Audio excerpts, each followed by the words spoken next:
Nada define mais o caráter de um homem do que a maneira como ele trata aqueles que não podem lhe oferecer nada em troca. Todos nós já passamos por aquele momento amargo de sermos subestimados, de sentir o olhar de desprezo de alguém que acredita que o valor de uma pessoa está no preço do terno que ela veste ou no carro que dirige.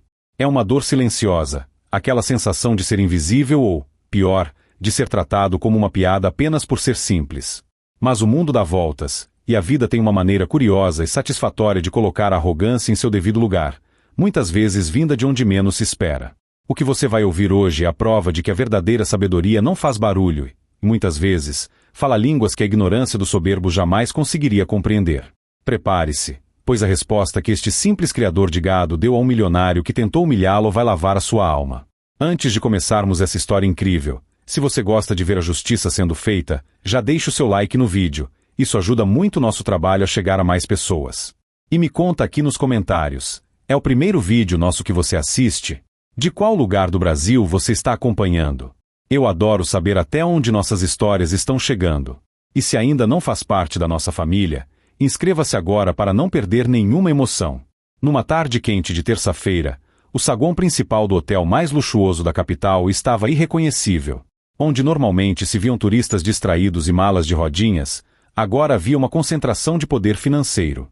Era o dia do grande leilão anual de agronegócio, um evento que movimentava cifras astronômicas e atraía investidores de todos os cantos do mundo. Lustres de cristal pendiam do teto alto, refletindo a luz sobre o piso de mármore polido que parecia um espelho. Garçons uniformizados, com luvas brancas, deslizavam pelo salão oferecendo bebidas finas em taças que custavam mais do que a compra do mês de uma família inteira. No centro desse cenário de opulência estava Eduardo. Jovem, com pouco mais de 30 anos, Eduardo herdara uma fortuna em terras, mas havia passado a última década vivendo entre Londres e Nova York.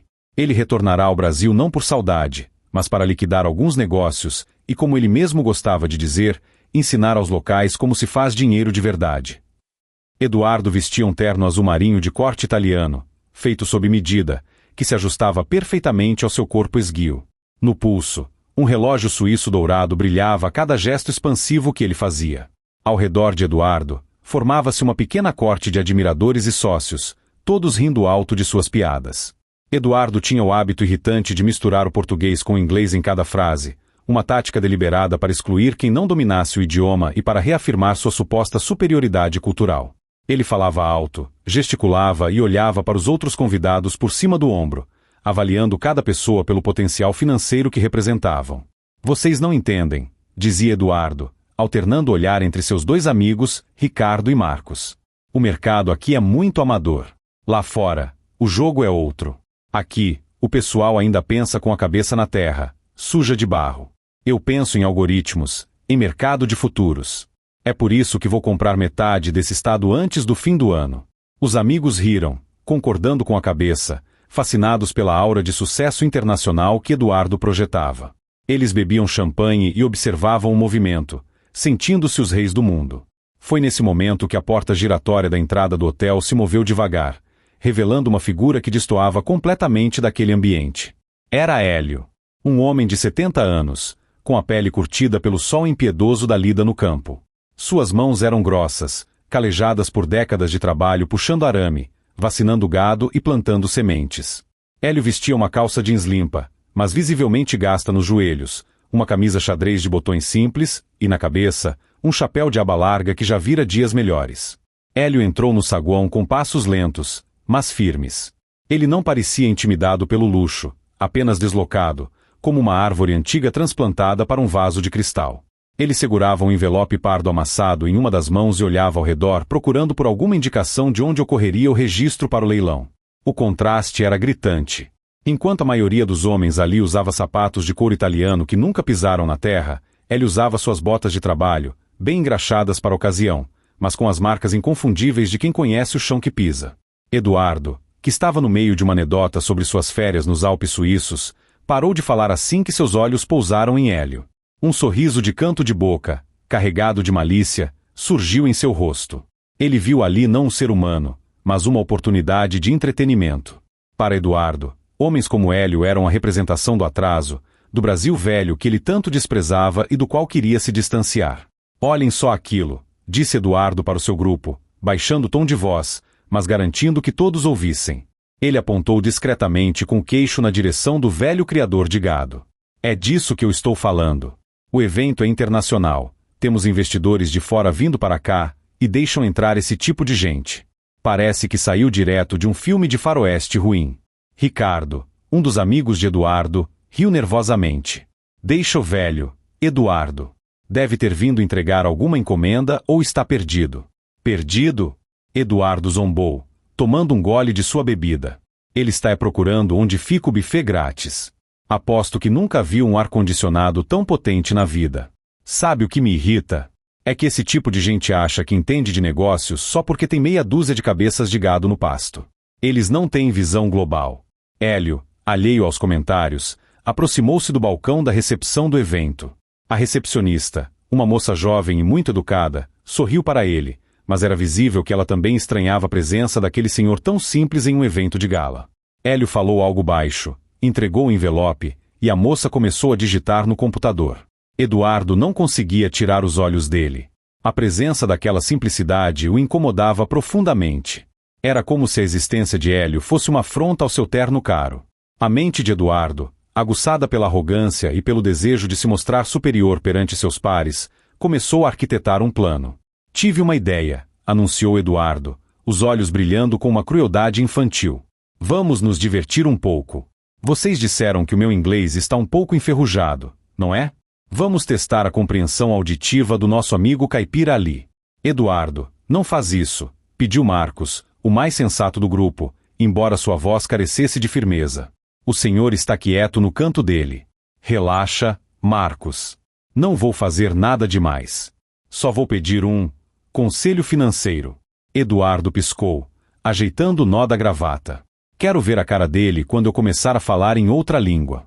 Quero ver ele gaguejar, suar frio e tentar responder em mineirês ou seja lá o dialeto que ele fala. Vai ser hilário. É uma lição de lugar. Cada um tem o seu, e ele precisa saber que o dele não é aqui. Sem esperar mais protestos, Eduardo entregou sua taça vazia a um garçom que passava e começou a caminhar em direção a Hélio.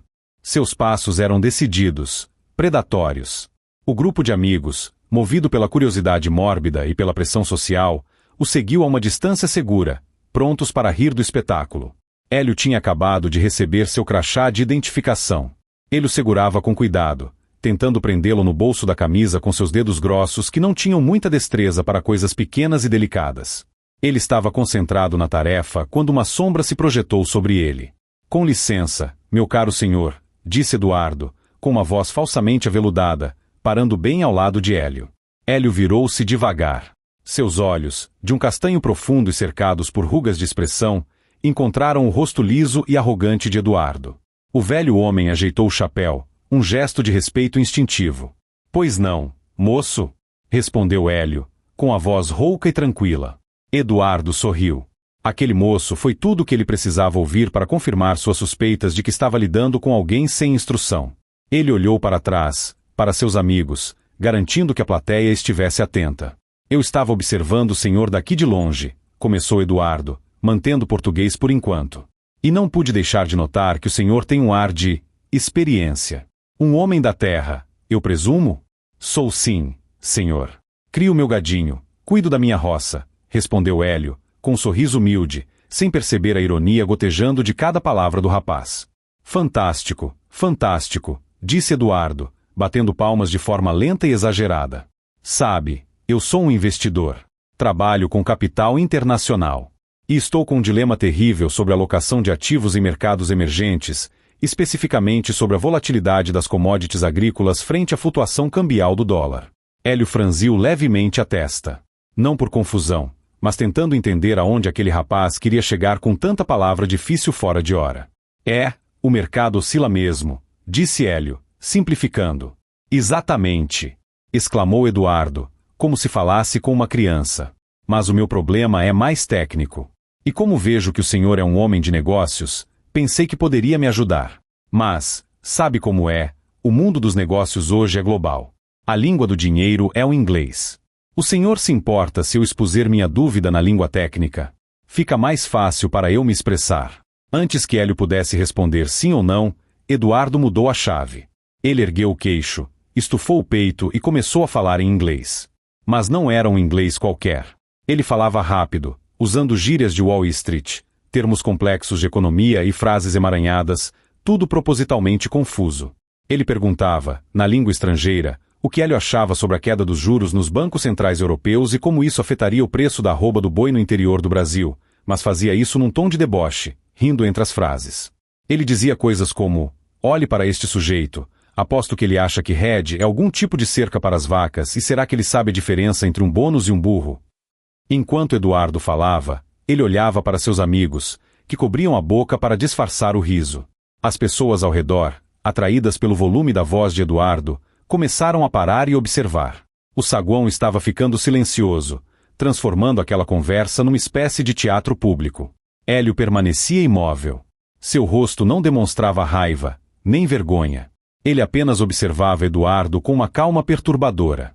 Seus olhos focavam na boca do rapaz, depois em seus olhos, analisando cada movimento, cada entonação.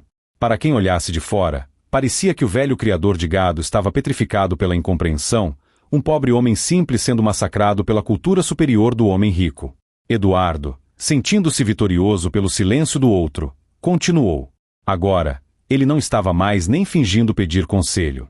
Ele estava abertamente zombando, em inglês, da roupa de Hélio. Vejam essas botas, ele dizia na língua estrangeira, apontando discretamente. Devem ter mais barro do que o cérebro dele tem de neurônios. É triste ver como deixam qualquer um entrar aqui hoje em dia. O constrangimento no ar era palpável. Algumas pessoas desviavam o olhar, sentindo pena de Hélio. Outras, infelizmente, sorriam, contagiadas pela arrogância de Eduardo. A recepcionista atrás do balcão parecia querer intervir, mas não ousava enfrentar um cliente VIP como Eduardo. Finalmente, Eduardo fez uma pausa dramática. Ele respirou fundo, sorriu com desdém e voltou ao português, assumindo um tom de falsa compaixão. Desculpe, meu amigo. Eu me empolguei. Ele deu um tapinha no ombro de Hélio, como quem afaga um animal de estimação. Eu esqueci que nem todo mundo teve as oportunidades que eu tive de estudar fora, de conhecer o mundo. Deve ter soado tudo como grego para o senhor, não é? Não se preocupe. O resumo é: o senhor acha que vai chover amanhã? É uma pergunta mais adequada para o seu nível de expertise, eu imagino. A risada explodiu no grupo de amigos de Eduardo. Foi uma risada feia, carregada de escárnio. Eduardo sentia-se no topo do mundo. Ele havia provado seu ponto.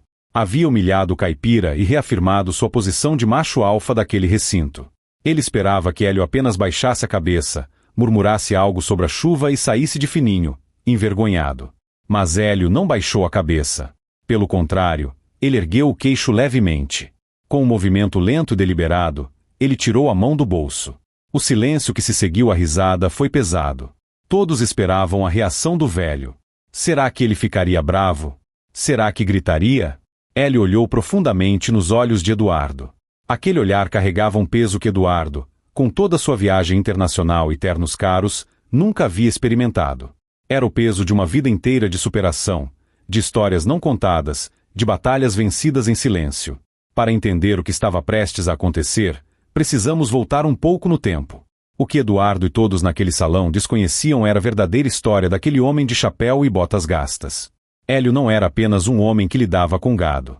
A vida dele era um livro que ninguém ali se deu ao trabalho de abrir a capa. Hélio nascerá muito pobre, no interior profundo do estado. Filho de cortadores de cana, ele conheceu a fome antes de conhecer as letras. Desde menino, ele tinha uma curiosidade insaciável. Enquanto os outros meninos brincavam, ele recolhia jornais velhos do lixo para tentar decifrar as palavras. Ele aprendeu a ler sozinho, à luz de lamparina, depois de dias exaustivos na roça. Mas o destino foi duro.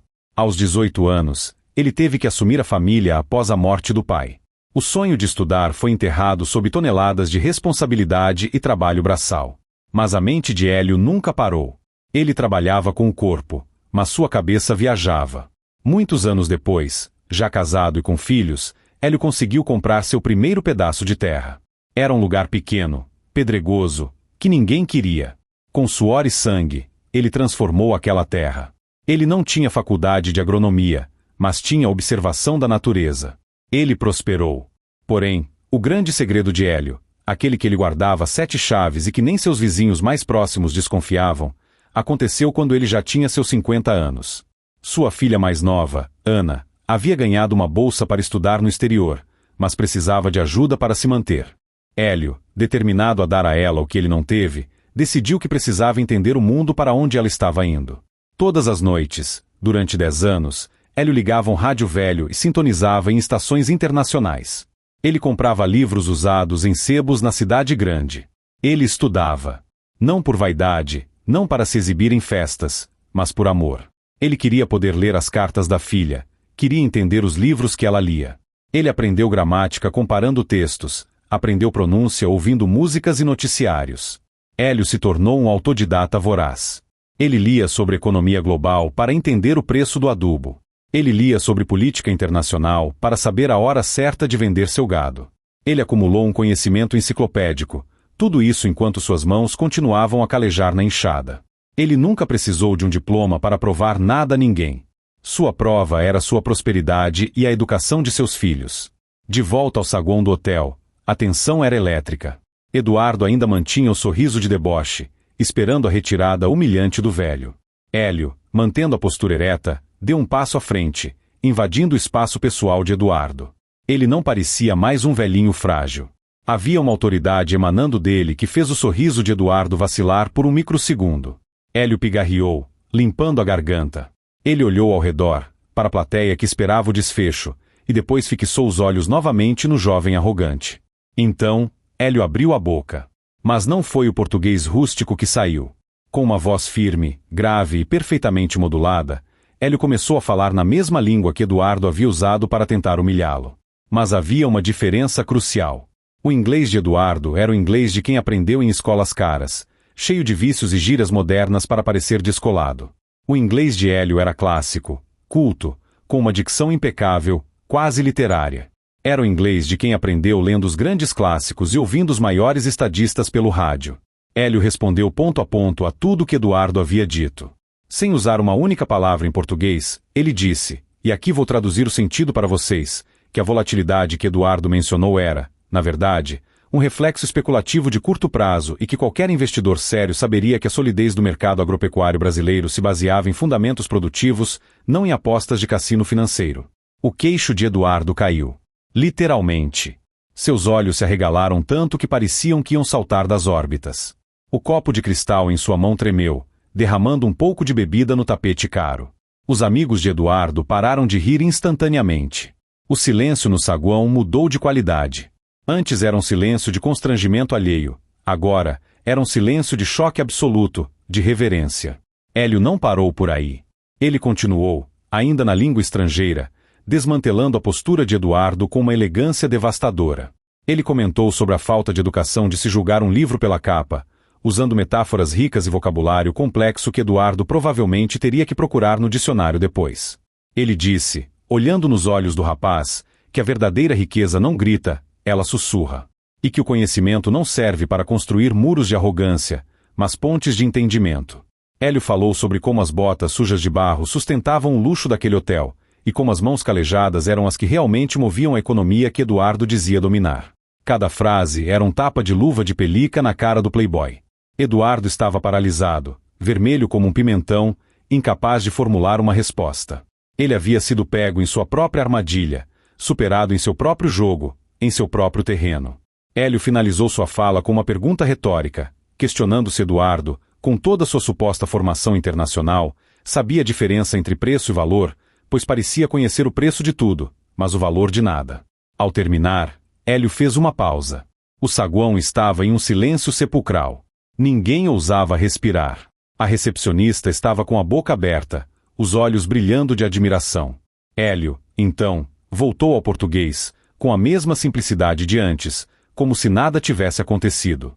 Ele sorriu para Eduardo, um sorriso genuíno, sem maldade, apenas de quem acabou de ensinar uma lição necessária. Quanto à chuva, moço, disse Hélio, ajeitando o chapéu, a previsão é de tempo firme. Bom para quem planta, bom para quem colhe. E melhor ainda para quem sabe respeitar o tempo das coisas. Com licença. Hélio virou as costas e caminhou tranquilamente em direção ao elevador, deixando para trás um Eduardo destruído, cercado por olhares que agora se voltavam contra ele. O caçador havia se tornado a caça. A humilhação que ele preparou para o velho ricocheteou e o acertou com a força de um trem de carga. Mas a história não acaba aqui. O que ninguém sabia, nem mesmo Hélio naquele momento, era quem estava assistindo a toda aquela cena de um mezanino discreto no segundo andar. Havia um homem lá em cima, um senhor de cabelos brancos e terno cinza, que observava tudo com um interesse aguçado. Aquele homem não era um hóspede qualquer. Sua identidade mudaria o destino de todos naquela sala, especialmente o de Eduardo e o de Hélio. Eduardo, tentando recuperar os cacos de sua dignidade, virou-se para seus amigos, gaguejando, tentando dizer que o velho devia ser algum ator contratado, que aquilo era uma pegadinha. Mas seus amigos já não olhavam da mesma forma. O feitiço de sua arrogância havia sido quebrado. Enquanto Hélio entrava no elevador e as portas se fechavam, isolando daquele ambiente tóxico, ele soltou um longo suspiro. Ele não sentia prazer na humilhação do rapaz, apenas um dever cumprido de manter sua dignidade. Ele estava ali para negócios sérios. Ele tinha um objetivo naquele leilão que ia muito além de comprar gado. Hélio estava ali para salvar o legado de sua família, e aquele encontro com Eduardo foi apenas o primeiro obstáculo. O que Hélio não imaginava era que Eduardo não era apenas um playboy aleatório. Eduardo era o filho do maior concorrente de Hélio, o homem que vinha tentando comprar as terras de Hélio por anos a preço de banana, usando táticas sujas e pressão política. E agora, Eduardo tinha um motivo pessoal para destruir o velho criador de gado. O ego ferido de um homem rico é uma arma perigosa. Lá em cima, no mezanino, o homem de terno cinza pegou o telefone e fez uma ligação. "Descubra quem é aquele senhor de chapéu", disse ele, sem tirar os olhos do local onde Hélio estivera. "E descubra tudo sobre o rapaz que tentou humilhá-lo." O jogo acabou de ficar interessante. Enquanto isso, no elevador, Hélio sentiu uma pontada no peito. Não de dor física, mas de premonição. Ele sabia que homens como Eduardo não aceitam a derrota facilmente. Ele sabia que havia acabado de fazer um inimigo poderoso. Quando as portas do elevador se abriram no andar do evento, Hélio foi recebido por um ambiente ainda mais luxuoso. Mas sua mente estava focada. Ele precisava garantir o contrato daquele dia. Se ele falhasse, as terras que ele cultivou com tanto amor estariam em risco. E agora, ele tinha certeza de que Eduardo faria de tudo para atrapalhá-lo. Eduardo, lá embaixo, já estava no telefone, gritando com alguém, gesticulando furiosamente. Ele olhava para o teto, como se pudesse ver através do concreto, fuzilando Hélio com o pensamento. A guerra estava declarada. Não seria mais apenas sobre negócios. Agora, era pessoal. Hélio caminhou pelo corredor, cumprimentando alguns conhecidos que olhavam com respeito. A notícia do que aconteceu no saguão corria rápido. Antes mesmo de ele entrar no salão principal do leilão, os sussurros já haviam começado. "Aquele é o homem que calou o Eduardo", diziam. "Dizem que ele fala inglês melhor que o embaixador." A fama repentina poderia ser uma vantagem ou uma maldição. Para um homem que sempre prezou pela discrição, ser o centro das atenções era desconfortável. Mas Hélio endireitou os ombros. Ele não tinha nada a esconder. Ao entrar no salão, ele viu as cadeiras dispostas, o palco iluminado e, na primeira fila, uma cadeira vazia reservada com o nome de uma empresa que ele conhecia muito bem, Agroexportador Imperial, a empresa da família de Eduardo. E ao lado dessa cadeira, havia outra, reservada para o convidado de honra do evento, o misterioso investidor majoritário que decidiria o futuro da região. Hélio procurou seu lugar, que ficava nas filas de trás, como era de costume para os pequenos produtores. Ele se sentou, colocou o chapéu no colo e esperou. Minutos depois, Eduardo entrou no salão. Ele havia lavado o rosto, ajeitado a gravata, mas seus olhos estavam injetados de raiva. Ele varreu o salão com o olhar até encontrar Hélio. O olhar que ele lançou foi de puro ódio. Ele caminhou até a primeira fila, sentou-se ruidosamente e começou a cochichar no ouvido de um advogado que estava ao seu lado, apontando para trás, na direção de Hélio. O leiloeiro subiu ao palco, bateu o martelo para pedir silêncio e anunciou o início dos trabalhos. Mas antes que o primeiro lote fosse apresentado, o organizador do evento pegou o microfone para fazer um anúncio especial. "Senhoras e senhores", disse o organizador, "hoje temos uma mudança de protocolo. O nosso investidor principal, que acaba de chegar dos Estados Unidos, solicitou uma reunião privada com 2 produtores presentes aqui antes de dar início às grandes negociações. Ele quer ouvir a visão de mercado de ambos para decidir onde alocará o fundo de investimento de R$100 milhões. Um murmúrio correu pela sala. 100 milhões. Era dinheiro suficiente para mudar a vida de qualquer um ali, ou para destruir a concorrência.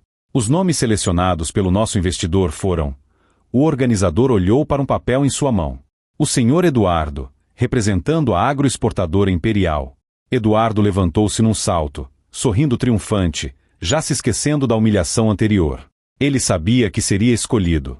Era óbvio. E o senhor Hélio, da Fazenda Esperança. O silêncio caiu novamente. Eduardo travou no meio do caminho. Ele virou-se lentamente para trás, incrédulo. Hélio, igualmente surpreso, levantou-se devagar. Por que Hélio? O que aquele investidor tinha visto? Seria por causa da cena no saguão? Ou havia algo mais, algum segredo do passado que ligava aqueles homens? Enquanto Hélio caminhava até a porta lateral indicada pelo organizador, ele sentiu o olhar de Eduardo queimando suas costas. Os dois homens se encontraram na entrada da sala de reuniões. Eduardo, rangendo os dentes, sussurrou para Hélio, desta vez em português claro para não ter erro. Você pode ter ganhado o showzinho lá fora, velho. Mas aqui dentro é o mundo real. Eu vou te esmagar. Hélio apenas olhou com serenidade e respondeu: o mundo real, meu jovem, não perdoa a soberba. A porta se abriu. O homem de terno cinza que estava no mezanino estava sentado à cabeceira de uma longa mesa de mogno. Ele sorriu ao ver os dois entrarem. Sentem-se, cavalheiros, disse o homem. Temos muito que conversar. Eduardo, gostaria que soubesse que eu ouvi sua performance no saguão. Muito instrutiva. O sangue de Eduardo gelou. O que aconteceria naquela sala definiria o destino de suas vidas. Mas o que nenhum deles sabia era que aquele investidor não estava ali apenas por dinheiro. Ele estava ali por uma dívida de gratidão antiga, uma dívida que tinha tudo a ver com o passado misterioso de Hélio, um passado que nem o próprio Hélio lembrava completamente, pois envolvia um gesto de bondade feito há 40 anos, que agora voltava para cobrar seu preço ou sua recompensa. E é aqui que a nossa história começa a ficar realmente perigosa. A pesada porta de carvalho se fechou atrás de Hélio e Eduardo, abafando o burburinho do salão de eventos e isolando os três homens em um silêncio quase litúrgico. A sala de reuniões era um contraste absoluto com o calor humano e a tensão que haviam ficado do lado de fora.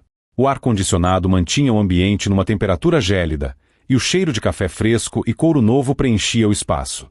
No centro, uma mesa longa e imponente separava os dois concorrentes do homem que detinha o poder de mudar seus destinos. Augusto, o investidor misterioso, não se levantou. Ele permaneceu sentado na cabeceira, com as mãos entrelaçadas sobre a mesa polida, observando os dois recém-chegados com uma intensidade que parecia ler a alma.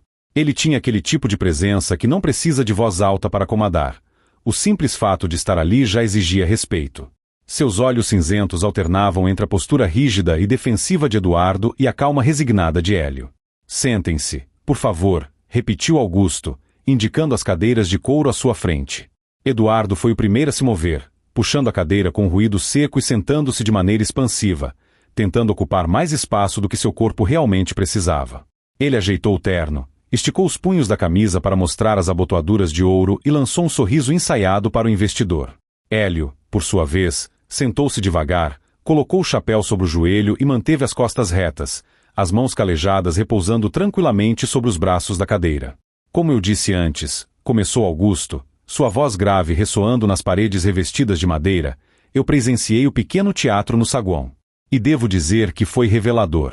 Eduardo soltou uma risada nervosa, tentando transformar o constrangimento em cumplicidade. Ah, o senhor viu aquilo? Peço desculpas pela cena, doutor Augusto. Sabe como é, às vezes a gente se depara com figuras folclóricas e acaba se deixando levar pelo humor da situação.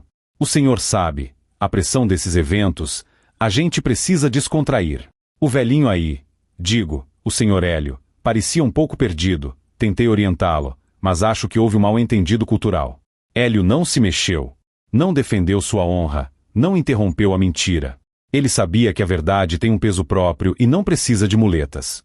Ele apenas olhou para Eduardo com uma expressão de pena, como quem vê uma criança mentindo para o pai sobre ter quebrado um vaso.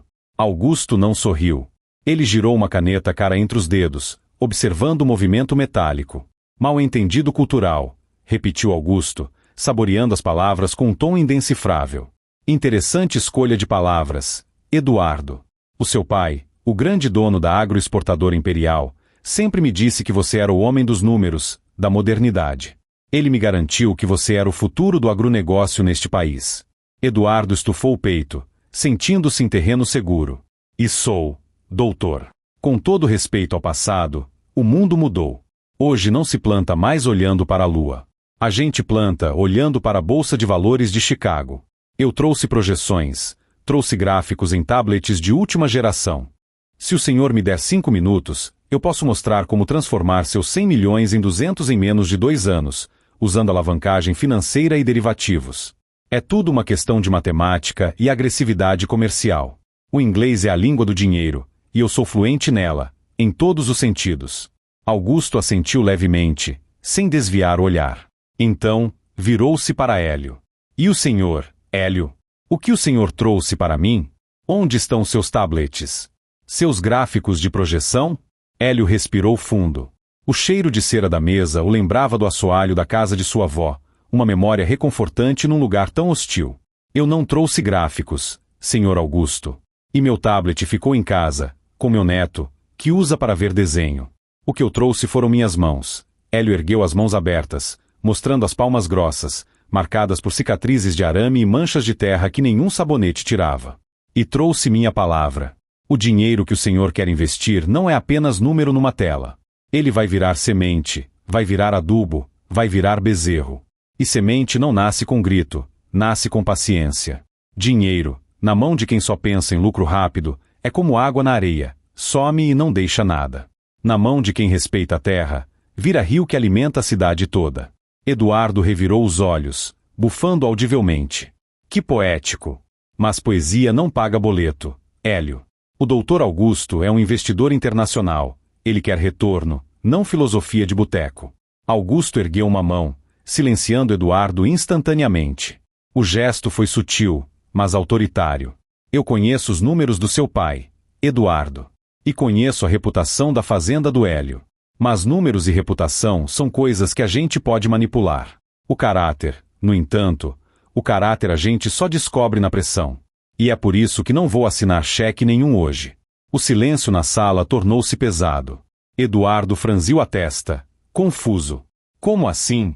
O evento, o leilão. O leilão pode esperar, cortou Augusto.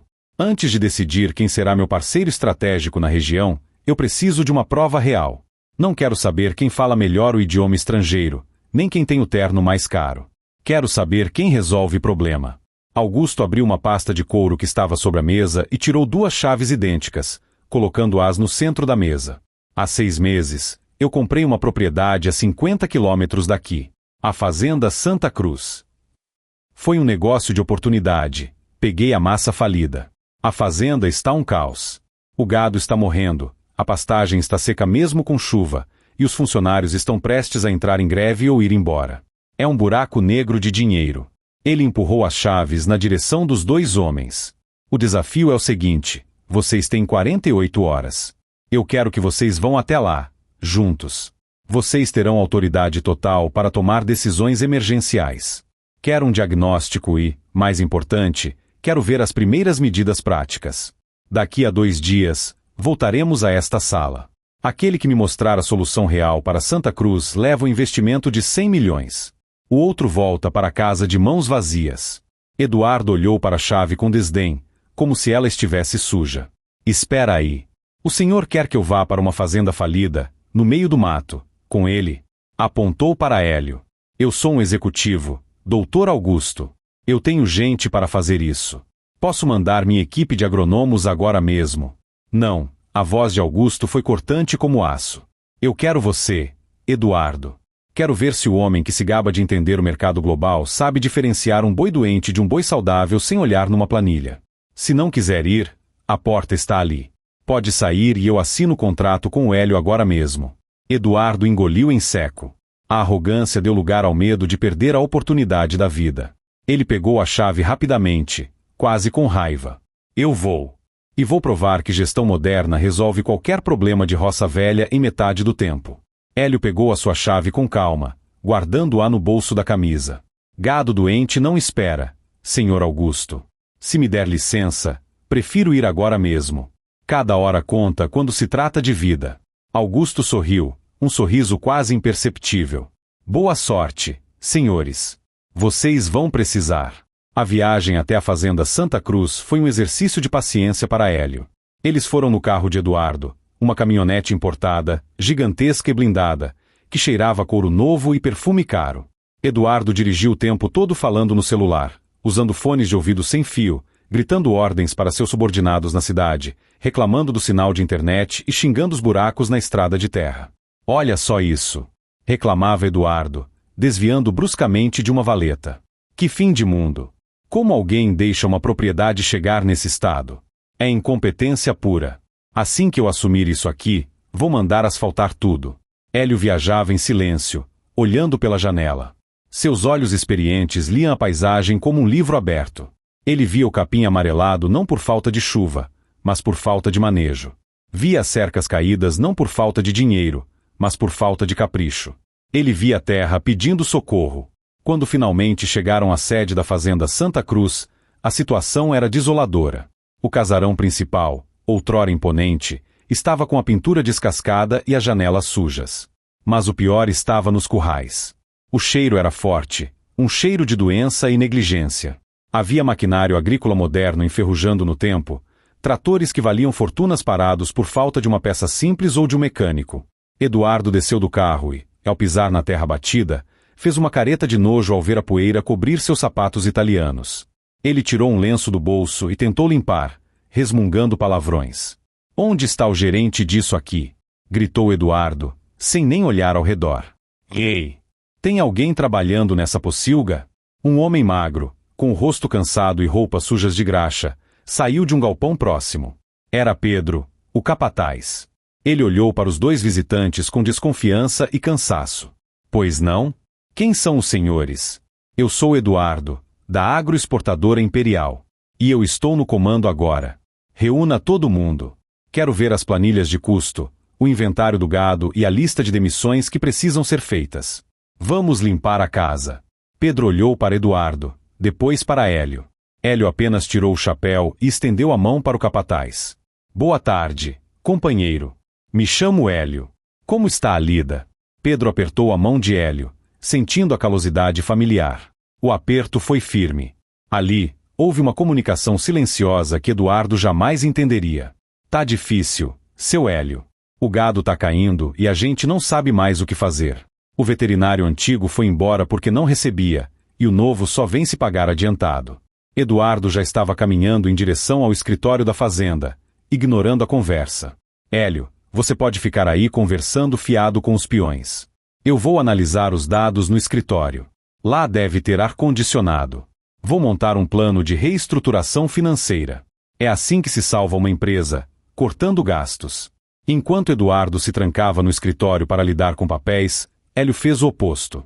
Ele foi para o campo. As horas seguintes definiram a diferença entre os dois homens.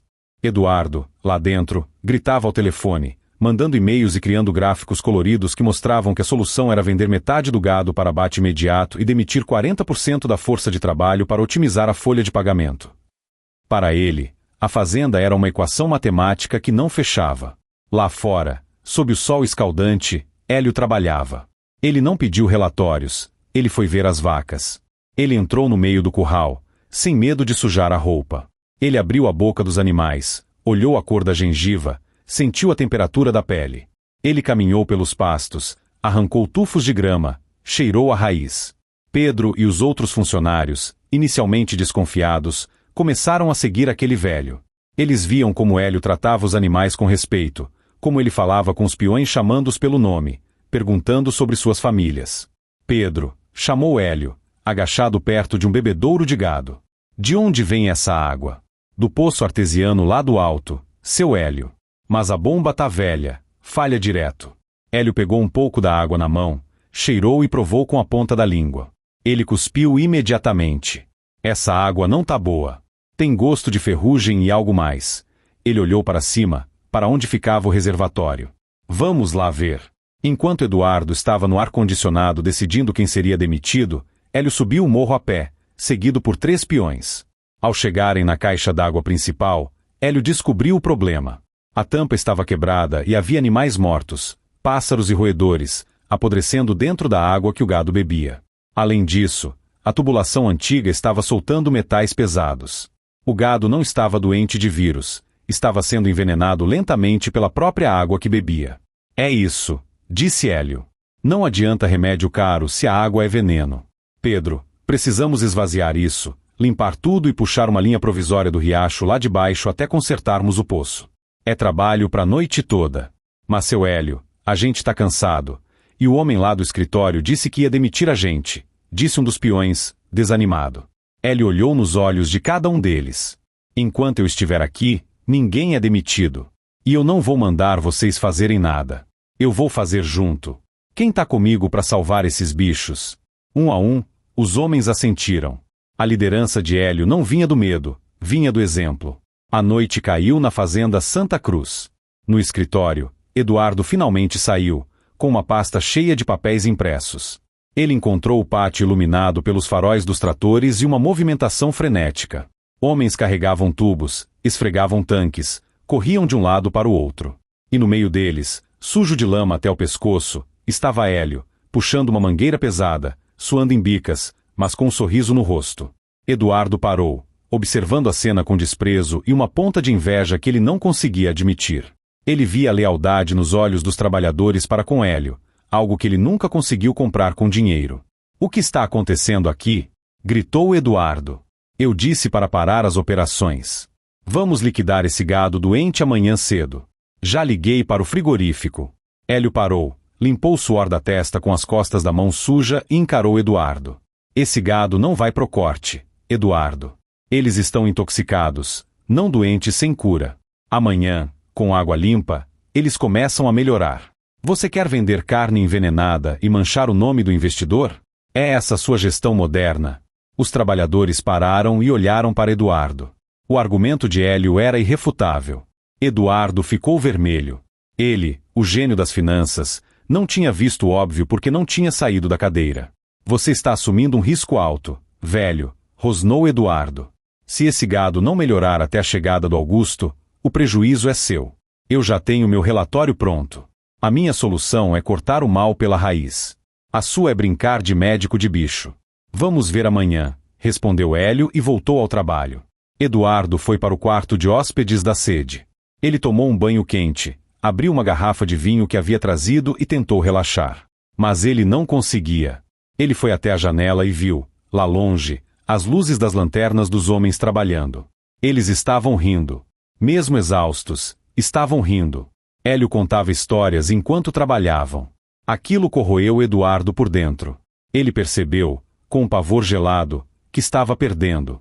Se Augusto chegasse e visse a água limpa e o gado bebendo, a mágica de Hélio seria evidente. O relatório de Eduardo sobre inviabilidade econômica viraria piada.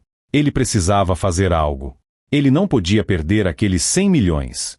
Mais do que o dinheiro, ele não podia perder para um caipira. Seria a desonra final perante seu pai. Eduardo olhou para o relógio. Eram 2 da manhã. O barulho lá fora havia cessado. O trabalho estava feito. A linha provisória de água estava instalada. Hélio e os homens tinham ido dormir, exaustos. Uma ideia maligna cruzou a mente de Eduardo. Uma ideia que cruzava a linha da ética e entrava no território do crime. Mas, na cabeça dele, era apenas estratégia de sobrevivência. Ele vestiu uma roupa preta, calçou sapatos mais robustos e saiu silenciosamente do quarto. A fazenda estava escura e silenciosa. Apenas o som dos grilos e o mugido ocasional de uma vaca quebravam o silêncio. Eduardo caminhou sorrateiramente até onde ficava a bomba d'água provisória que Hélio e a equipe haviam instalado com tanto esforço. Era uma motobomba a diesel, ligada a uma tubulação plástica que levava a água do riacho para os bebedouros. Vamos ver como você resolve isso, vovô, sussurrou Eduardo. Ele não entendia de mecânica, mas sabia como causar estragos. Ele pegou uma pedra pesada e golpeou a conexão do cano principal. O plástico estalou, mas não quebrou. Ele tentou de novo, com mais força, cego pela raiva. O cano partiu. A água começou a jorrar na terra, formando uma poça de lama. Mas não era o suficiente. Eduardo queria garantir o fracasso. Ele abriu a tampa do tanque de combustível da bomba e jogou um punhado de terra e pedras lá dentro. Aquilo destruiria o motor assim que fosse ligado novamente. Satisfeito, Eduardo limpou as mãos na calça e voltou correndo para o quarto. Seu coração batia acelerado. Ele se sentia poderoso. De manhã, quando ligassem a bomba, nada funcionaria. O gado ficaria sem água, o caos voltaria, e a solução de Hélio pareceria amadora e falha. E aí, a proposta de Eduardo de vender tudo seria a única saída lógica. Ele dormiu o sono dos injustos, sonhando com sua vitória. O sol nasceu implacável na fazenda Santa Cruz. Às 6 da manhã, Hélio já estava de pé, preparando café num fogão a lenha improvisado para os homens. Ele estava cansado, o corpo doía, mas o espírito estava leve. Pedro chegou correndo, pálido, com os olhos arregalados. Seu Hélio! Seu Hélio! O que foi, homem? Aconteceu alguma coisa com o gado? Não é o gado, é a bomba. Alguém quebrou tudo. O cano tá estourado e o motor travou. Tentamos ligar e fez um barulho horrível. Hélio sentiu um baque no estômago. Ele correu até o local. Ao ver o estrago, ele soube imediatamente que não fora um acidente. A marca da pedra no cano, a terra no tanque, aquilo era sabotagem. Ele olhou em direção à casa grande. Na janela do quarto de hóspedes, a cortina se mexeu levemente. Eduardo estava observando. Os peões estavam revoltados. Foi aquele playboy. Eu vi ele rondando ontem. Vamos lá pegar ele. Gritou um dos homens, pegando uma enxada. Não! A voz de Hélio trovejou, parando os homens. Ninguém toca nele. Nós não somos bandidos. Nós somos trabalhadores. Mas seu Hélio, sem a bomba, como vamos levar água pro gado lá em cima? São centenas de litros. O riacho é longe, é subida. O gado vai morrer de sede hoje mesmo com esse sol. Hélio olhou para o morro, depois para os baldes vazios, depois para os homens. Era uma tarefa impossível. Carregar água à mão para centenas de cabeças de gado. Então, ele ouviu o som de um carro se aproximando. Era um carro preto, luxuoso. Augusto estava chegando. Ele havia dito 48 horas, mas decidiu vir antes. Ele queria ver o trabalho em andamento, queria pegar os dois de surpresa. Eduardo saiu da casa, fresco, banhado, perfumado, com seu tablet na mão, sorrindo ao ver o desespero dos peões em volta da bomba quebrada. Ele caminhou até Hélio, fingindo surpresa. O que houve, Hélio? Sua gambiarra quebrou? Eu avisei que equipamentos velhos e métodos arcaicos não funcionam. Que pena. Agora o investidor vai chegar e ver esse desastre. Parece que sua água da vida virou lama. Hélio olhou para Eduardo. Não com raiva, mas com uma determinação fria. Você pode quebrar uma máquina, Eduardo. Mas você não quebra a vontade de um homem honesto. O carro de Augusto estacionou. O vidro fumê baixou. O investidor olhou para a cena. A bomba quebrada, a água vazando, Eduardo sorrindo com o tablet, e Hélio sujo de lama, cercado por homens furiosos. Eduardo correu até o carro, ansioso para dar sua versão da história antes de qualquer um. Doutor Augusto, que bom que chegou. Infelizmente, tenho más notícias. A tentativa amadora do Sr. Hélio de consertar o abastecimento falhou catastroficamente. O equipamento colapsou. Se tivessem seguido meu plano de liquidação imediata. Augusto saiu do carro. Ele usava botas de campo dessa vez, não sapatos sociais. Ele ignorou Eduardo e caminhou até a bomba quebrada. Ele passou o dedo na borda do cano quebrado. Analisou a terra no tanque de combustível. Ele se virou para Hélio. E agora, Hélio? O gado tem sede. A máquina está morta. O que você faz? Desiste. Assina o papel do Eduardo para vender tudo? Hélio endireitou a coluna, apesar da dor nas costas. Ele olhou para seus companheiros de trabalho. Pedro, pega os baldes. Todos eles. Latas, tambores, o que tiver. O que o senhor vai fazer? Perguntou Eduardo, debochado. Nós vamos fazer uma corrente humana, disse Hélio. Vamos passar água de mão em mão. O gado não vai ficar com sede enquanto eu tiver força nas pernas. Eduardo gargalhou. Você é louco. Isso é ineficiente. É estúpido. Vai levar o dia todo. Então vai levar o dia todo, respondeu Hélio. Vamos. O que se seguiu foi épico. Hélio, um homem de 70 anos, pegou 2 baldes cheios no riacho e começou a subir o morro. Pedro foi atrás. Outro peão foi atrás. Augusto ficou parado, observando. No começo, eram só Hélio e os 3 peões. Mas algo aconteceu. Os outros funcionários da fazenda, vendo aquele velho lutando para salvar os animais, sentiram vergonha de ficar parados. A cozinheira saiu da casa e pegou um balde. O mecânico pegou um balde. Até o filho do caseiro, um menino de 10 anos, pegou uma garrafa d'água grande. Formou-se uma fila. Uma corrente de solidariedade. Balde passava para balde. A água começou a chegar nos coxos. O gado, sentindo o cheiro da água limpa, se aproximou e começou a beber. Eduardo ficou sozinho perto do carro, segurando seu tablet inútil. Ele via aquela cena e não entendia. Por que eles estavam fazendo aquilo? Não ganhavam hora extra. Era esforço bruto. Era irracional. O sol subiu, o calor aumentou. Hélio estava encharcado de suor, a respiração pesada, o coração batendo forte no peito. Seus braços tremiam. Mas ele não parava. Cada vez que ele pensava em desistir, ele olhava para o gado bebendo e encontrava forças não se sabe de onde. Augusto não ficou apenas olhando. Ele tirou o paletó, dobrou as mangas da camisa de linho fino e, para choque absoluto de Eduardo, entrou na fila. O bilionário pegou um balde da mão da cozinheira e passou para o mecânico. Eduardo sentiu o chão sumir sob seus pés. O investidor estava carregando baldes. Aquilo era insanidade. Depois de 4 horas de trabalho ininterrupto, os coxos estavam cheios. O gado estava saciado e, pela primeira vez em meses, tranquilo. A bomba estava quebrada, mas a vida tinha sido preservada. Hélio caiu sentado na grama, exausto, ofegante. Pedro lhe trouxe um copo d'água. Augusto, também suado e com as botas sujas de lama, sentou-se ao lado de Hélio no chão. Eduardo aproximou-se, tentando salvar a situação. Doutor Augusto, isso foi comovente, admito. Mas empresarialmente falando, é insustentável. O custo-benefício dessa operação manual é ridículo. Isso prova que Hélio não tem capacidade de gestão em escala. Ele age com o coração, não com a cabeça. Augusto bebeu um gole de água, limpou a boca com as costas da mão e olhou para Eduardo. O olhar dele era frio, calculista, mas havia uma fúria contida lá no fundo. Eduardo, disse Augusto, a voz baixa. Você sabe por que eu escolhi você e o Hélio? Porque somos os melhores. Tentou Eduardo. Não. Porque eu conheci o pai do Hélio. Há 40 anos. Hélio virou a cabeça rapidamente, surpreso. Seu pai?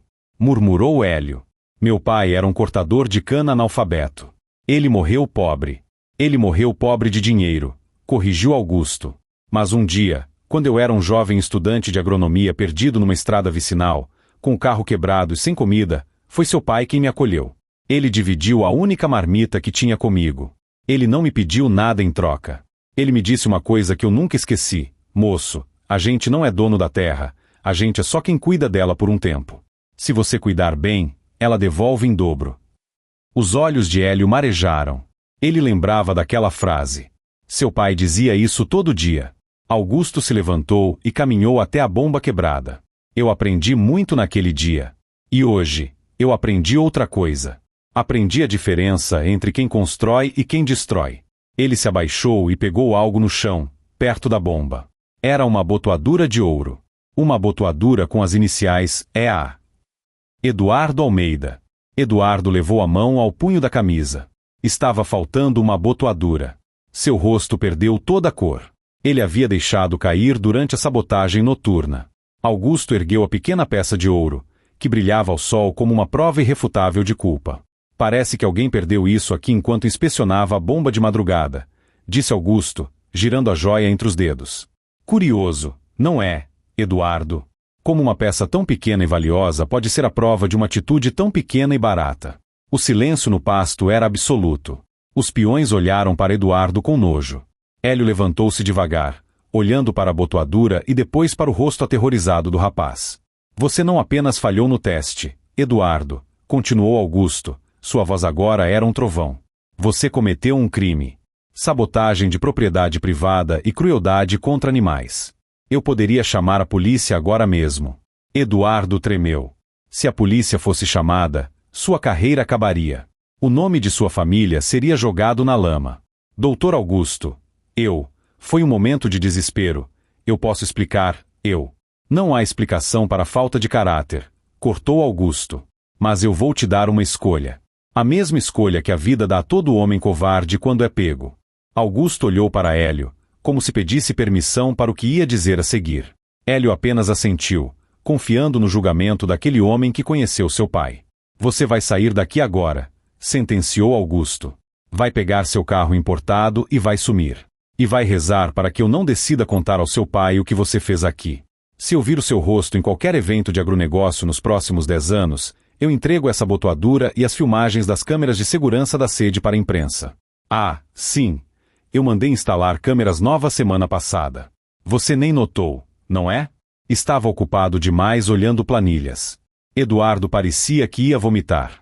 Ele olhou ao redor, viu o desprezo nos olhos de todos, viu a serenidade no rosto de Hélio e a autoridade implacável de Augusto. Sem dizer uma palavra, humilhado, derrotado e exposto, ele correu para o carro. A arrancada levantou poeira, e ele sumiu na estrada, fugindo como um menino mimado que, no fundo, sempre fora. Augusto suspirou e virou-se para Hélio. Desculpe por isso, meu amigo. Eu precisava ter certeza. O senhor sabia que ele ia fazer algo assim? Perguntou Hélio. Eu desconfiava. A arrogância é previsível. Mas a sua reação, a corrente humana, isso eu não podia prever. Isso foi a alma do seu pai vivendo em você. Augusto estendeu a mão. Hélio, os 100 milhões são seus. Mas eu tenho uma condição. Hélio apertou a mão do investidor. Que condição? Que você não use esse dinheiro apenas na sua fazenda. Eu quero que você assuma a gestão desta fazenda aqui também. Quero que você ensine a esses homens, ele apontou para Pedro e os outros, o que você sabe. Quero que você crie uma escola de líderes rurais. Porque o Brasil não precisa de mais Eduardos. Precisa de mais Sebastiões. Hélio sorriu, um sorriso largo que iluminou seu rosto cansado. Vai ser um prazer, senhor Augusto. Mas primeiro, acho que precisamos consertar essa bomba de verdade. Parecia o final perfeito. O bem venceu, o mal foi punido, e o herói foi recompensado. Mas a vida, assim como as histórias que realmente nos prendem, tem camadas que a gente desconhece. Enquanto Eduardo dirigia furiosamente pela estrada, cego de ódio, ele fez uma ligação. Não para seu pai, mas para alguém muito mais perigoso. Alguém que não se importava com leilões ou reputação, mas que resolvia problemas de forma definitiva. Alô? Disse Eduardo, a voz trêmula de raiva. É o Eduardo. O plano A falhou. O velho humilhou a gente. Quero acionar o plano B. Agora. Eu quero que a Fazenda Esperança vire cinzas esta noite. O que Eduardo não sabia é que Hélio tinha um segredo guardado em sua fazenda. Algo muito mais valioso do que gado. Algo que estava escondido no celeiro velho, e que, se fosse descoberto ou destruído, mudaria não só a vida de Hélio, mas a história de toda aquela região. E o fogo estava chegando. Você não vai acreditar no que estava escondido lá e na reviravolta chocante que o destino preparou para essa noite de terror. O sol começava a se pôr no horizonte, pintando o céu com tons de laranja e roxo que, em qualquer outro dia, seria um motivo de contemplação e gratidão para Hélio. No entanto, naquele final de tarde, as cores do crepúsculo pareciam ter um tom agourento, como reflexo de chamas distantes. Hélio e Augusto ainda estavam na fazenda Santa Cruz, finalizando os detalhes da transição de gestão e organizando as equipes. O clima era de vitória e alívio, com os trabalhadores renovados pela liderança humana do velho criador de gado. Mas, no fundo do peito de Hélio, o coração batia num ritmo descompassado, uma angústia sem nome que ele conhecia bem. Era a intuição de quem vive ligado à terra, um sexto sentido que avisa quando o perigo se aproxima do seu lar. O telefone de Hélio, um aparelho antigo e simples que ele carregava no bolso da camisa, tocou. O som estridente cortou a conversa amena que ele tinha com Pedro. Hélio atendeu rapidamente, vendo no visor o nome de Dona Maria, sua vizinha mais próxima, uma senhora que morava na colina de frente para a Fazenda Esperança. Hélio! Pelo amor de Deus! A voz de Dona Maria estava embargada, quase gritada, misturada com som de vento e estática. Você precisa vir agora. Tem fumaça preta subindo do seu celeiro velho. É muito fogo, Hélio, o céu está preto. O mundo de Hélio parou. O sangue fugiu de seu rosto, deixando-o pálido como cera. O celeiro velho. Não era a casa principal, não eram os currais de gado. Era o celeiro velho. O lugar onde ele passava suas noites em claro. O lugar que guardava o trabalho de uma vida inteira, algo que valia mais do que todo o dinheiro que Augusto acabará de lhe oferecer. Estou indo, Maria. Chame os bombeiros.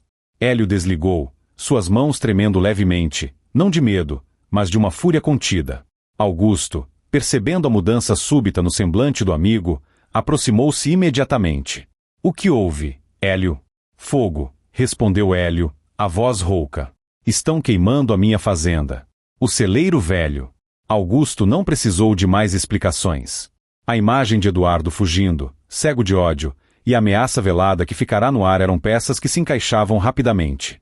O investidor pegou seu próprio telefone, um aparelho de última geração, e começou a digitar e falar ao mesmo tempo enquanto caminhava em direção ao seu carro blindado. Vamos no meu carro. É mais rápido e seguro, ordenou Augusto. Pedro, fique aqui e cuide de tudo. Hélio, entre. A viagem de volta, que normalmente levaria quase 1 hora pela estrada de terra sinuosa, foi feita em um tempo recorde. O motorista de Augusto, um ex-militar treinado em direção defensiva e ofensiva, fazia o veículo pesado deslizar pelas curvas como se fosse um carro de corrida. Dentro do carro, o silêncio era tenso. Hélio olhava pela janela, as mãos apertando o chapéu sobre o colo com tanta força que os nós dos dedos estavam brancos. Ele rezava. Não por ele, mas pelo que estava dentro daquele celeiro. O que tem lá, Hélio? Perguntou Augusto, suavemente, tentando manter o amigo focado. Gado? Maquinário? Hélio balançou a cabeça negativamente, sem tirar os olhos da estrada que passava voando. Não, Augusto. Tem o futuro. Tem 40 anos de pesquisa solitária. Se aquele fogo consumir o que está lá dentro, não é só eu que perco. A região inteira perde. O Brasil perde. Augusto franziu a testa, intrigado. Ele sabia que Hélio era um homem especial, mas a gravidade daquela afirmação indicava algo muito maior do que ele imaginava. Enquanto isso, Augusto recebia mensagens em seu celular. Ele tinha acionado seus contatos de segurança privada e até mesmo autoridades locais. Ninguém colocaria fogo na propriedade de seu novo sócio e sairia impune. Quando o carro finalmente apontou na última curva antes da entrada da Fazenda Esperança, a cena que se revelou foi dantesca. As chamas já subiam alto, lambendo a estrutura de madeira antiga do celeiro. A fumaça, densa e negra, cobria a lua que começava a surgir. O calor podia ser sentido de dentro do carro assim que eles se aproximaram. Mas havia algo mais na cena, algo que fez o coração de Hélio falhar e depois bater com uma força renovada de esperança. Eles não estavam sozinhos. Ao redor do celeiro em chamas, havia uma multidão.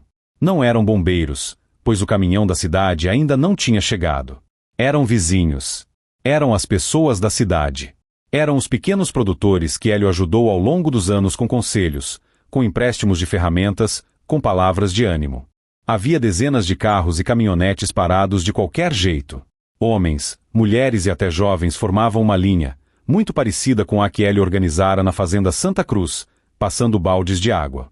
Outros usavam mangueiras domésticas, abafadores improvisados, jogando terra sobre as chamas. Eles estavam lutando pela fazenda de Hélio como se fosse a deles.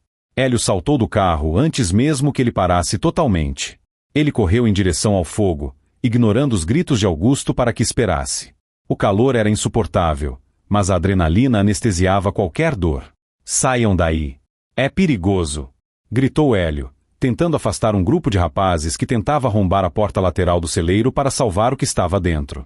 A gente não vai deixar queimar, seu Hélio, gritou um dos rapazes, o rosto coberto de fuligem. O senhor nunca abandonou a gente. Foi nesse momento que uma viga do telhado cedeu com um estrondo, espalhando faíscas para todo lado. A multidão recuou gritando. O fogo parecia uma besta viva, rugindo, devorando a madeira seca. Hélio caiu de joelhos na terra. Parecia tarde demais. O fogo já tinha tomado conta da estrutura principal. Lá dentro, no subsolo que ele mesmo cavara, estava o cofre térmico. Mas será que aguentaria tanto calor? E as anotações? Os cadernos de campo que ficavam na mesa de cima? Aqueles certamente já tinham virado cinzas. Augusto chegou ao lado dele, ajudando-o a levantar. Hélio, olhe. Augusto apontou para a estrada lateral, que dava acesso aos fundos da propriedade, uma rota de fuga pouco conhecida. Um carro esportivo tentava sair dali em alta velocidade, mas estava bloqueado. 2 tratores, dirigidos por vizinhos de Hélio, haviam fechado a passagem. O carro cantava pneu, tentando manobrar, mas estava encurralado. Augusto fez um sinal para seu motorista e seguranças, que já haviam descido do carro de apoio que vinha logo atrás. Peguem-nos. Agora! Enquanto a polícia não chegava, a segurança privada de Augusto, junto com a fúria dos vizinhos, cercou o carro. A porta do motorista se abriu e de lá saiu Eduardo, tossindo por causa da fumaça, mas com uma expressão de terror absoluto. Ele não esperava que tanta gente aparecesse. Ele achou que seria um crime silencioso, numa fazenda isolada. Ele subestimou, mais uma vez, o poder da comunidade que Hélio construiu. Eu não fiz nada. Eu só estava passando. Gritou Eduardo, enquanto era segurado pelos braços fortes de 2 agricultores locais. Nesse momento, as sirenes dos bombeiros finalmente foram ouvidas ao longe, misturadas com as sirenes da polícia. A cavalaria estava chegando. Os bombeiros agiram rápido, controlando as chamas com jatos potentes de espuma e água. A estrutura do celeiro estava condenada, o telhado havia desabado, mas as paredes de pedra da base ainda estavam de pé. 1 hora depois, o fogo era apenas fumaça e brasas. A noite já estava escura, iluminada apenas pelos faróis dos carros e pelas lanternas dos bombeiros. Eduardo estava algemado dentro da viatura policial, assistindo a tudo com o olhar vidrado de quem sabe que sua vida de privilégios acabou. Os capangas que ele contratara para iniciar o fogo foram pegos tentando fugir pelo mato, entregues pelos cães de guarda da vizinhança. Hélio estava sentado em um tronco de árvore, bebendo água, o rosto manchado de cinzas. Augusto estava ao seu lado, com o terno arruinado, mas sem se importar. Acabou, Hélio, disse Augusto. Ninguém se feriu. Isso é o mais importante. O Eduardo vai pagar por isso, eu garanto. Meus advogados já estão a caminho da delegacia. Ele vai pegar anos de cadeia por incêndio criminoso e tentativa de homicídio, considerando que havia gente na propriedade. Hélio olhou para as ruínas fumegantes do celeiro. O trabalho, sussurrou ele. O que tinha lá, Hélio? Augusto perguntou novamente, a curiosidade agora misturada com respeito. Você disse que era o futuro. Hélio levantou-se, ainda com dificuldade. Vamos ver. Preciso saber se o cofre aguentou. Eles caminharam entre os escombros, guiados pelos bombeiros que garantiram que a área estava segura. No centro do que costumava ser o celeiro, sob uma montanha de madeira queimada, havia uma laje de concreto. Hélio, com a ajuda de Augusto e de alguns vizinhos, começou a limpar os entulhos. Debaixo das cinzas, apareceu uma porta de aço pesada, horizontal, no chão. Estava quente ao toque, mas intacta. Um bunker? Perguntou Eduardo, surpreso. Um banco, corrigiu Hélio. O único banco que realmente importa. Hélio girou a válvula de abertura. O mecanismo rangeu, mas girou. Com um esforço conjunto, a porta pesada foi levantada. Um ar fresco, com cheiro de terra úmida, saiu lá de dentro, contrastando com o cheiro de queimado da superfície. Eles desceram uma escada estreita. Augusto acendeu a lanterna do celular. O que ele viu o deixou sem palavras. Não havia ouro, nem dinheiro, nem joias. A sala subterrânea, perfeitamente climatizada e isolada, estava repleta de prateleiras. E nas prateleiras, milhares de potes de vidro, devidamente etiquetados com datas e nomes científicos. Havia sementes. Sementes de todos os tipos, cores e tamanhos. Milho, soja, feijão, trigo, e espécies nativas que a maioria das pessoas nem sabia que existiam. Durante 40 anos, começou Hélio, sua voz ecoando no pequeno espaço, eu viajei por este país coletando sementes crioulas. Sementes que não foram modificadas em laboratório para dar lucro rápido, mas que foram moldadas pela natureza para resistir. Eu fiz cruzamentos naturais aqui na minha terra. Eu criei uma variedade de milho que cresce com metade da água que o milho comercial precisa. Eu tenho aqui feijão que aguenta pragas sem precisar de uma gota de veneno. Augusto pegou um dos potes, maravilhado. Ele entendia de agronegócio. Ele sabia o que aquilo significava. Hélio, isso vale bilhões. A patente dessas sementes, as grandes corporações matariam por isso. É por isso que eu escondi, disse Hélio. O Eduardo e o pai dele, eles só queriam a terra para plantar a mesma soja de sempre, exaurir o solo e ir embora. Eles não sabiam que pisavam em cima da solução para a fome e para a seca. E você ia fazer o que com isso? Vender? Perguntou Augusto. Vender? Hélio sorriu, um sorriso triste mas cheio de dignidade. A natureza não cobra, Augusto. Eu ia doar. Meu plano, antes desse incêndio, era criar uma cooperativa. Eu queria dar essas sementes para os pequenos produtores, para as famílias que passam fome porque a seca levou a lavoura. Eu queria que isso fosse de todos. O Eduardo tentou queimar um celeiro, mas ele não sabia que semente, quando encontra calor e terra, ela não morre. Ela renasce. Augusto, um homem que movimentava milhões e lidava com tubarões do mercado financeiro todos os dias, sentiu uma lágrima escorrer pelo rosto. Ele olhou para aquele velho simples, de mãos calejadas e roupas sujas, e viu nele a maior nobreza que já tinha encontrado em toda a sua vida. Hélio, disse Augusto, colocando a mão no ombro do amigo. O Eduardo tentou destruir seu legado, mas ele acabou de acelerá-lo. Eu vou financiar o seu sonho. Não como um empréstimo, não como um negócio, mas como um parceiro. Vamos construir o maior centro de pesquisa e distribuição de sementes sustentáveis do mundo, aqui, nesta terra. E vai ter o seu nome. Lá fora, a polícia levava Eduardo. Ele gritava, ameaçava, dizia que seu pai compraria o juiz. Mas ele não viu o que estava acontecendo. Um dos policiais, um homem mais velho que conhecia Hélio há anos, ligou a câmera do uniforme e gravou tudo. E mais do que isso, o próprio pai de Eduardo, ao ser informado pelo advogado da loucura que o filho cometera, lavou as mãos. A vergonha era grande demais até para o dinheiro cobrir. Os dias que se seguiram foram de reconstrução. A notícia do incêndio e, principalmente, a revelação do tesouro de sementes de Hélio correram o país. Jornalistas de todas as partes vieram entrevistar o guardião das sementes. Hélio, com sua simplicidade habitual, recebia todos com café e bolo de fubá, mas aproveitava cada microfone para falar sobre a importância de respeitar a terra e de ajudar o próximo. Eduardo foi julgado e condenado. Sua arrogância no tribunal, tentando humilhar o juiz e as testemunhas em inglês, apenas piorou sua situação. Ele perdeu sua herança, sua liberdade e, pior para ele, sua reputação. Tornou-se o exemplo vivo de que a soberba precede a queda. Um ano depois, o local onde ficava o velho celeiro de madeira agora abrigava um prédio moderno, sustentável, com paredes de vidro e teto solar. Na entrada, uma placa de bronze brilhava ao sol, Instituto Hélio de Preservação e Vida. Era dia de inauguração. O local estava lotado. Não apenas de políticos e empresários trazidos por Augusto, mas principalmente pelas pessoas da comunidade. Os mesmos vizinhos que ajudaram a apagar o fogo estavam lá, na primeira fila, vestindo suas melhores roupas. Hélio subiu ao palco. Ele não usava terno.